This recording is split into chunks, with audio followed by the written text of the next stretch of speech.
മൂലൂർ സ്മരണ നൽകുന്ന സന്ദേശം സാമൂഹിക മാറ്റത്തിന് പ്രേരണയാകുമെന്ന് ആരോഗ്യമന്ത്രി വീണ ജോർജ് പറഞ്ഞു. സരസകവി മൂലൂർ എസ് പത്മനാഭ പണിക്കരുടെ 155-ാം ജയന്തിയും സ്മാരകത്തിന്റെ 35-ാം വാർഷിക ആഘോഷത്തിന്റെയും ഉദ്ഘാടനം മൂലൂർ സ്മാരകത്തിൽ നിർവഹിക്കുകയായിരുന്നു മന്ത്രി. മാനുഷിക വിഭജനം ഏറെ നടക്കുന്ന കാലഘട്ടത്തിൽ നഷ്ടപ്പെട്ടു പോകുന്ന മാനുഷിക മൂല്യത്തെ ചേർത്തുപിടിച്ചുകൊണ്ടാണ് മൂലൂർ സ്മാരകം പ്രവർത്തിക്കുന്നത്. മൂലൂർ സ്മരണകൾ വിവേകപൂർവ്വം ചിന്തിക്കുന്നതിന് സഹായിക്കുന്നുവെന്നും സാമൂഹിക പരിഷ്കാരങ്ങൾക്ക് നേതൃത്വം നൽകുന്നതിനൊപ്പം എഴുത്തുകളിലൂടെ വരും തലമുറകളിലേക്കുള്ള വെളിച്ചം അദ്ദേഹം പകർന്നു നൽകിയെന്നും മന്ത്രി പറഞ്ഞു.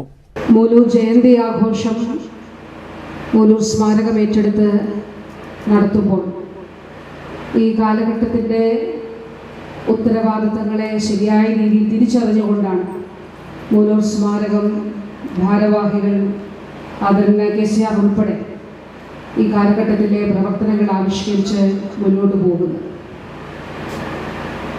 നാം കാണേണ്ടതായിട്ടുള്ള കാര്യം, മനുഷ്യർ തങ്ങളിൽ തന്നെ കൂടുതൽ വിഭജിക്കപ്പെടുകയാണ്. അടുത്തൊരു ജന്മമുണ്ടെങ്കിൽ എനിക്ക് ഈ ജാതിയിൽ ജനിക്കണമെന്ന് പരസ്യമായി പറയത്തക്ക വിധത്തിൽ